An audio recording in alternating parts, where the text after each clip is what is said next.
Hi tears, தேர்ஸ்டேயோட குட்டி mini vlog தான் உங்க கூட ஷேர் பண்ண போறேன். கேஷவுக்கு இந்த இயரோட லாஸ்ட் டே ஸ்கூல் இன்னைக்கு. ஸோ நம்ம கிட்ஸ் லஞ்ச் பாக்ஸ் சீரீஸ்லாம் போடுவோம்ல, அதனால லாஸ்ட் டே ஸ்கூலுக்காக கேபேஜ் ரைஸ் செஞ்சிருந்தேன். இந்த லஞ்ச் பாக்ஸ் வீடியோ நெக்ஸ்ட் வீடியோவில் அப்லோட் பண்றேன். அப்புறம் கேஷவுமே கிளம்பிட்டான் ஸ்கூலுக்கு. நானுமே ஃப்ரெஷ் அப் ஆயிட்டு ஆஃப்டர்நூன் லஞ்ச்லாம் செஞ்சு வச்சுட்டு பேக் பெயின் இன்னுமே சரியாகவே இல்லை. டேப்லெட் முடிஞ்சு இன்னும் சரியாகலைன்னா வரும்போது ஸ்கேன் எடுத்துட்டு வர சொல்லியிருந்தாங்க. ஸோ ஆர்த்தி ஸ்கேன்ல போய் ஸ்கேன்லாம் எடுத்துட்டு வீட்டுக்கு வந்து லஞ்ச்லாம் சாப்பிட்டுட்டு சாமிக்கு பூவெல்லாம் போட்டாச்சு. ரிப்போர்ட் பார்த்த வரைக்கும் எனக்கு தெரிஞ்ச அளவுக்கு ஒண்ணுமே இல்லைன்ற மாதிரி தான் இருந்துச்சு.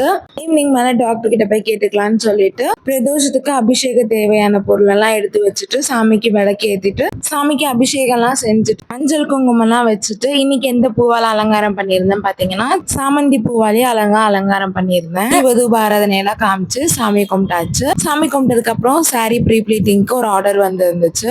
ஈவினிங் அவர் வரும்போது குட்டீஸ்க்கு பிடிச்ச பீஸாவும் எனக்கு பிடிச்ச சீஸ் கார்ன் சாண்ட்விச் வாங்கிட்டு வந்திருந்தாங்க. அதை அப்படியே தெம்பா சாப்பிட்டுட்டு ஹாஸ்பிட்டல் கிளம்பிட்டேன். நானும் அம்மாவும் தான் வந்திருந்தோம். டாக்டர் ஸ்கேன் ரிப்போர்ட்லாம் பார்த்துட்டு ஒண்ணுமே இல்லமா, எல்லாமே நார்மலா இருக்குன்னு சொல்லிட்டாங்க. சில எக்ஸசைஸ்லாம் சொல்லியிருந்தாங்க, அதெல்லாம் பண்ண சொல்லிட்டு அப்புறம் டேப்லெட் கொடுத்துருந்தாங்க. ஹாஸ்பிட்டல் பக்கத்துலேயே A to B hotel. So அப்படியே வந்து டின்னர்லாம் சாப்பிட்டுட்டு நானும் அம்மாவும் வீட்டுக்கு கிளம்பியாச்சு. நான் போடுற வீடியோஸ்லாம் உங்களுக்கு பிடிச்சிருந்தா மறக்காம சேனலை சப்ஸ்கிரைப் பண்ணி சப்போர்ட் பண்ணுங்க. தேங்க்ஸ் ஃபார் வாட்சிங். பாய்.